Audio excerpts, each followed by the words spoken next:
Éric Piolle, bonjour. Bonjour. Maire Europe Écologie Les Verts de Grenoble, nous allons parler de la loi climat évidemment, mais tout de suite la situation sanitaire. Dans les jours qui viennent, nous prendrons si nécessaire les mesures qui s'imposent, dit Emmanuel Macron qui ajoute « J'ai la volonté permanente de m'adapter à la situation sanitaire ». Est-ce qu'il a tort ? Je crois que nous avons effectivement là à la fois le poids des morts. Il faut rappeler que si nous avions en proportionnalité autant de morts qu'en Allemagne, nous aurions 30 000 morts de moins en France. Sauf que depuis le 1er janvier, il y a plus de morts en Allemagne qu'en France. Et nous avons la crise sociale. Je crois que nous sommes en retard. Le président de la République décide seul et il décide toujours en retard. Donc maintenant, il faut avoir le courage de prendre des mesures fortes. Il avait décidé que nous serions confinés fin octobre jusqu'à descendre sous les 5000. C'est ce que dit les 5000 contaminations par jour. C'est ce que dit le Conseil scientifique également en janvier. Attention, il faut revenir à 5000, sinon ça va exploser en mars. Nous y sommes, ça explose. Donc malheureusement, avec tous ces retards... Alors ça explose, que faut-il faire maintenant ? Maintenant, il faut reconfiner plus fortement. Nous voyons les hôpitaux qui sont saturés, nous voyons les taux de positivité qui sont extrêmement forts chez les jeunes maintenant, les 10-20 ans, les 20-30 ans, c'est là qu'il y a le plus de positivité. Donc c'est la dernière option. Donc reconfiner avec toutes les conséquences sociales, psychologiques, économiques. On va les avoir les conséquences. Donc il faut tout de suite reconfiner. Vous êtes clair. Alors, nous aurions dû, plus d'hésitation. Dès début octobre, nous aurions dû reconfiner fortement. Dès le mois de janvier, nous aurions dû écouter le Conseil scientifique et reconfiner fortement. Il n'y a pas de miracle, vous savez. Les variants, ils se propagent à vitesse exponentielle. Alors personne n'a la solution. Il faut rester humble, parce qu'on a vu qu'il n'y a aucun pays, en tout cas européen, qui ait trouvé une solution qui marche parfaitement. Mais on peut juste dire que là, c'est frappant de voir que nous avons à la fois les morts, la crise, et que nous n'avons pas de perspective. Donc reconfinement avec fermeture immédiate des écoles. On le voit là à Drancy, on le voit d'ailleurs les inégalités sociales, puisque c'est dans les endroits où les gens sont dans les logements les plus serrés, où ils ont le plus de comorbidités liées notamment à l'obésité, où il y a le plus de promiscuité, où ils sont aussi en première ligne, que nous payons. Donc il y a une inégalité sociale face à cela. Donc il faut reconfiner effectivement, et puis lancer, s'adapter, ce plan de relance. Fermer les écoles. On y arrivera. Non, mais là, les écoles vous fermées. Dites qu'il faut reconfiner strictement. À Grenoble, il y a là une école qui a fermé parce que tous les enseignants sont positifs. Mais est-ce que ce matin, Éric Piolle, vous dites, on reconfine, c'est ce que vous dites, il faut reconfiner strictement, donc il faut fermer les écoles aussi. Il faudra fermer les écoles aussi, c'est la dernière chose à fermer et c'est la première chose à rouvrir. Donc faisons tout le reste, parce que les écoles, c'est la dernière chose à fermer et la première chose à rouvrir. Gardons cela en tête. Il y a un nouveau protocole scolaire. À partir d'aujourd'hui, vous avez vu, dans les départements concernés par les dernières mesures, par le freinage renforcé, par ce qu'on appelle le freinage renforcé, classe fermée dès le premier cas. Ils ont changé tout le temps et malheureusement, ils n'ont pas une efficacité extrême, même si tout le monde fait beaucoup d'efforts, les enseignants, les collectivités locales, l'éducation nationale, tout le monde s'y met à fond. Malheureusement, à Grenoble, il y a combien de classes fermées, d'écoles fermées ? Une école complète. Une seule. Et puis des classes après dans d'autres écoles, mais ça ne va faire que progresser. Bien. Donc on ferme les écoles, mais pas... On attend le dernier moment pour fermer les écoles. C'est ce que je ne comprends pas très bien. Confinement strict, mais les écoles, on attend encore. Oui, parce que c'est ce qu'il faut le protéger le plus. Bon, voilà, je crois que ce message il peut être audible par tous. Nous devons protéger notre jeunesse. Donc c'est ça qu'on ferme en dernier. C'est ça qu'on rouvre en premier. Par contre, là, cette attente, c'est malheureux parce qu'en fait, si le président de la République, il décide tout seul, il faut le rappeler, avait pris des décisions en temps et en heure, nous n'en serions pas là. S'il avait écouté le Conseil scientifique. Et puis l'autre chose qui me frappe, moi, nous avons entendu la semaine dernière la chancelière Merkel dire « je me suis trompé, excusez-moi ». Oui. 2 jours plus tard, nous entendons le président de la République dire « moi j'ai rien à me reprocher, j'ai tout fait bien, tout est parfait ». Pas de mea culpa. Oui, et en plus, il raconte n'importe quoi sur ce qu'avait dit le Conseil scientifique. Il dit « on nous avait dit que ça exploserait en février ». Non, reprenez toutes les vidéos, tous les enregistrements, les paroles du Conseil scientifique au mois de janvier, ils avaient dit que ça exploserait en mars. Donc le président de la République ferait bien d'écouter les scientifiques. Bien, Éric Piolle, parlons des vaccins. Les enseignants et les personnels scolaires doivent-ils être vaccinés le plus vite possible, en urgence, prioritairement ? Dans les priorités, il fallait protéger les personnes âgées. Moi, j'étais favorable. Je trouve que la stratégie vaccinale en termes de priorité du gouvernement était la bonne. C'était important d'avoir une stratégie européenne dans l'achat des vaccins. Même si ils nous avaient promis 21 millions de vaccins pour la fin mars et finalement nous n'en avons que 12, donc ça ne se déroule pas comme prévu, mais au moins c'était une stratégie cohérente de protéger nos aînés, c'est les plus fragiles, et puis après il faudra cibler les personnels cibles. Évidemment il y avait les professionnels de santé. Si nous disons, et je le redis, qu'il faut fermer les écoles en dernier et les rouvrir en premier, ben évidemment il faut que les enseignants puissent être protégés. C'est comme ça que ça va avancer. Hein. Oui, ça n'a pas de sens que moi je me fasse vacciner en étant jeune et sans comorbidité avant que les personnes qui font tenir le service public et notamment l'enseignement soient protégées. En Isère, ça vaccine fort. J'ai vu les chiffres, 3800 vaccinations par jour, bientôt 3000 par jour. Alpexpo à Grenoble. Oui, on ouvre un vaccinodrome. Oui. Ça se passe bien en Isère, on est coordonnés depuis le printemps dernier, donc on fait au mieux avec les doses que nous avons. C'est notre responsabilité collective et tout le monde s'y met d'ailleurs, quelles que soient les collectivités et quelles que soient les formations politiques. Il y a un bon travail de coordination, c'est nécessaire. Le certificat sanitaire européen, à partir du 15 juin, vous y êtes favorable ? Pour les déplacements internationaux, ça peut être intéressant. Intra-européen. Moi, je ne suis pas pour les passeports vaccinaux ici en France. Ça donnera des inégalités, surtout que toute la population sera loin d'être vaccinée.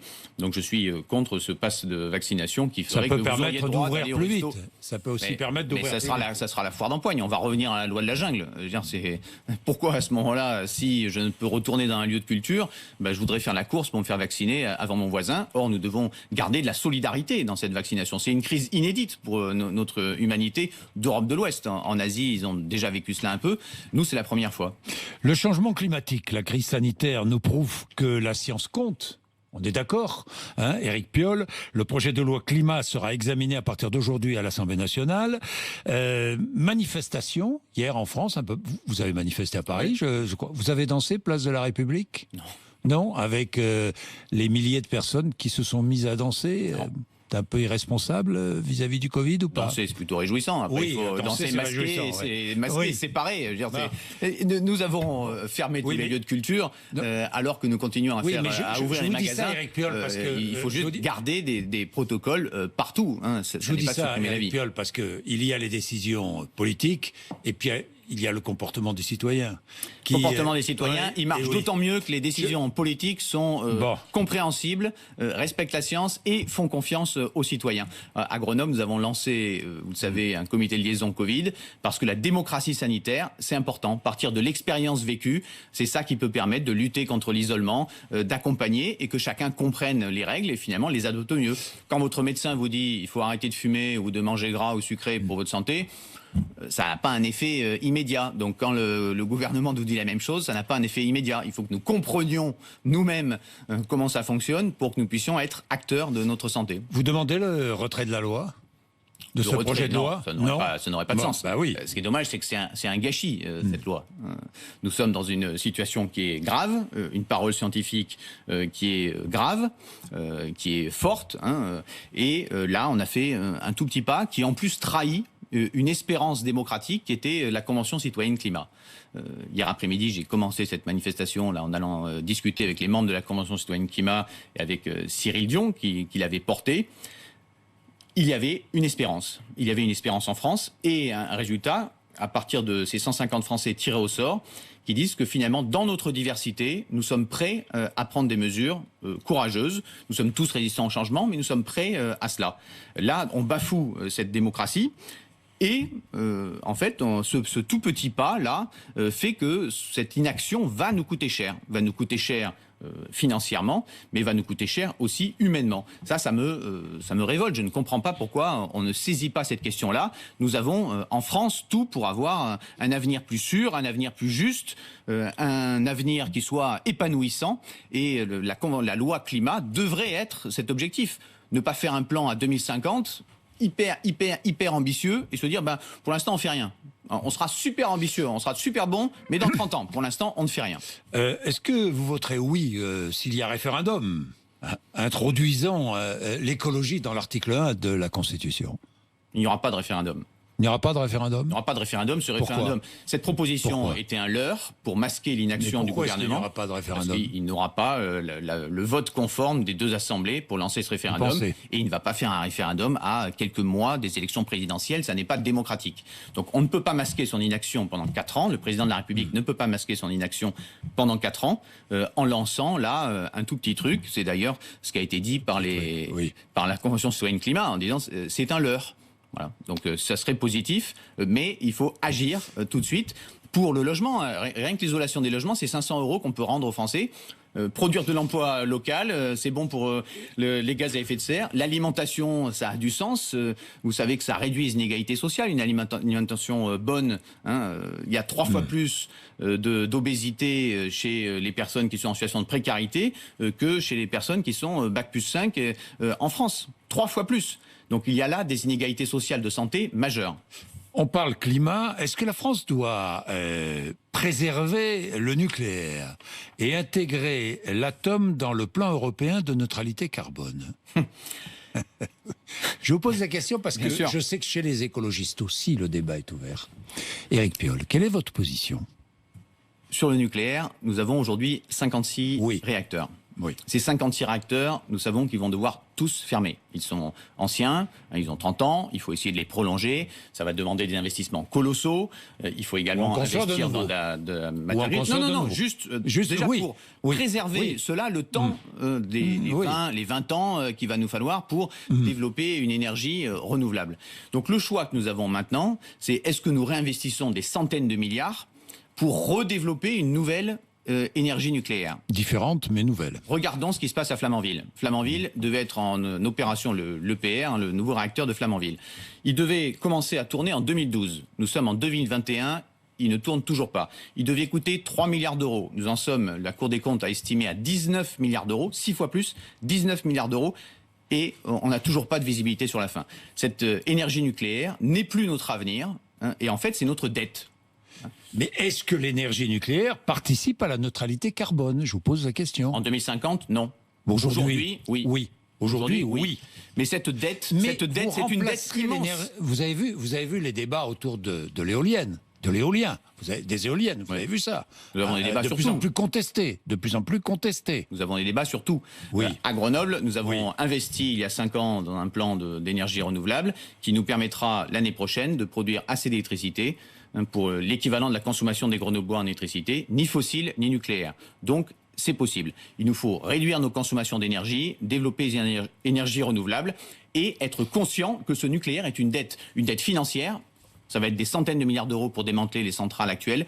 Une dette financière également parce qu'il va falloir les sécuriser. Donc, un risque majeur, un risque géopolitique. On voit l'état du monde. Notre risque d'avoir un attentat sur une centrale, il reste fort. Et un risque industriel, il reste fort aussi. Donc on n'intègre pas l'atome dans le plan européen de neutralité carbone. À 2050, non. Non. Voilà. Aujourd'hui, pour les 20 prochaines années, oui. Et nous devons continuer à investir, du coup, dans les centrales actuelles, les sécuriser, mais surtout développer les énergies renouvelables. La France a cette géographie. Je crois que ça nous remettrait sur la carte géopolitique du monde de faire cela. Nous avons une chance, un pays extraordinaire, des montagnes, des littoraux, une diversité qui peut nous permettre de produire des énergies renouvelables. Lundi dernier, la majorité municipale à Strasbourg a voté une subvention de 2,5 millions d'euros permettant de relancer la construction d'une mosquée, la plus grande d'Europe, projet porté par l'association islamiste turque Miligorus. Est-ce qu'à la place de la maire de Strasbourg, de cette municipalité verte, vous auriez voté cette subvention ? Vous l'auriez voté ou pas ? À Strasbourg, c'est l'Alsace, c'est le Concordat. Voilà. Oui. Ça concernait les 3 religions historiques. Oui. En 99, il a été décidé d'intégrer la religion musulmane à ce financement. Donc ça, c'est important, c'est notre histoire. Oui, c'est le Concordat. C'est notre histoire, le Concordat, auquel on a rajouté la religion musulmane. Donc le financement... Faut-il le supprimer, ce Concordat, au passage ? Pour moi, c'est un non-sujet, ça fait partie de notre histoire. On a des sujets bien plus importants dont il faut s'occuper, sur le climat, sur la justice sociale. Alors, donc, on peut laisser ça de côté. Alors, est-ce que vous auriez voté cette subvention ?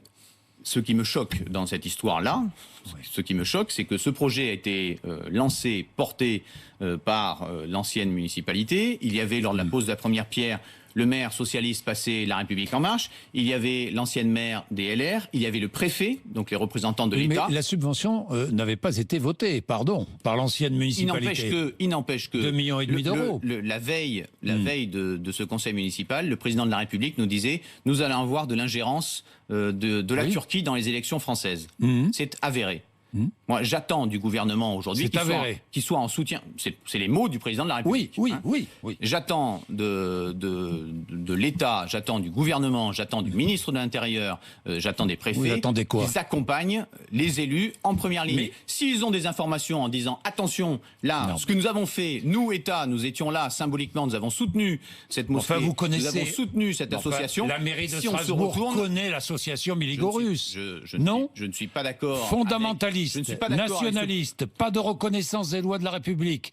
Vous savez très bien que l'association n'a pas... Ils font partie du Conseil français du culte musulman. Non, l'association n'a pas voulu voter la fameuse charte. Ils étaient affichés, ils s'affichaient. Le président de l'islam de France. Le président de la République s'affichait avec cette association. Avant que l'association ne refuse de voter la charte des principes pour l'islam de France. Un changement stratégique de l'État français, son rôle est d'aider la première ligne, les élus. Vous reportez la faute sur l'État français alors que c'est la municipalité de Strasbourg. Non, parce que la municipalité de Strasbourg, même les elle LR... n'est pas responsable. Même les LR et les REM... Même Anne Hidalgo le dit. Anne Hidalgo dit « je ne l'aurais pas fait, je ne l'aurais pas voté ». Même les LREM et les LR n'ont pas voté contre cette subvention. Ce qui m'importe alors aujourd'hui dans ce regard, ce qui m'importe oublions la polémique. Non, on n'oublie pas la polémique parce qu'en fait nous sommes là face à un brouillage des valeurs, Monsieur Darmanin, Monsieur Blanquer, Madame Vidal viennent porter en permanence des attaques contre les écologistes. Madame Hidalgo. Contre les écologistes. Madame Hidalgo. Moi, j'appelle toute la gauche et les écologistes à de la solidarité quand on est attaqué. À de la solidarité. Parce que à aller sur le terrain qui est posé aujourd'hui par le président de la République, à aller sur le terrain qui est ce brouillage des valeurs avec le débat en fait qui est posé par l'extrême droite, j'appelle la gauche et les écologistes à de la solidarité et j'appelle surtout à sortir de ces débats qui sont absurdes. Sortons on a eu de la même chose ce débat. avec la viande à Lyon. Le ministre de l'Intérieur attaque. C'est pas tout à fait pareil. C'est pareil, c'est des polémiques en fait sur d'autres sujets qui sont là plus graves à Strasbourg qu'à Lyon. Mais c'est cette volonté de polémique perpétuelle. Donc sortons de cela, nous soyons à la hauteur de cela. Eric Piolle, je vous pose une question. Est-ce qu'aujourd'hui il faut voter, il faut subventionner cette mosquée cette association gérée par cette association Miligorus. Oui ou non? Si l'État décide qu'il ne faut plus travailler avec cette association, il ne faut plus travailler partout avec cette association. Il faut qu'il la sorte du CFCM. Il faut qu'on trouve d'autres projets de repreneurs pour cette mosquée, parce qu'il faut que les musulmans alsaciens aient les mêmes soutiens de la part de la République. Il faut quoi? Que dissoudre les cette association? Les protestants. Il faut quoi? C'est du séparatisme. La décision du ministre de l'Intérieur. Je n'aime pas ce terme de séparatisme. Vous n'aimez pas? Miligorus, c'est pas du séparatisme. C'est l'islam politique, il faut lutter contre l'islam politique. Je m'y attache tout le temps, en tout lieu, en toute heure. Par contre, je ne rentre pas dans ce débat qui sert l'extrême droite et qui sert l'islam politique. Et je trouve que le brouillage des valeurs du président de la République et de ses ministres est dangereux. J'appelle toute la gauche et les écologistes à de la solidarité et je nous appelle à porter les vrais combats de justice sociale et environnementale, plutôt que d'avoir ce débat que j'ai qualifié de moisi sur une autre antenne. Mais je confirme que ce débat est un débat moisi. Nous devons prendre de la hauteur. C'est pas ça qui occupe la vie quotidienne des Français. Oui. Ça n'est pas ça du tout. Du tout.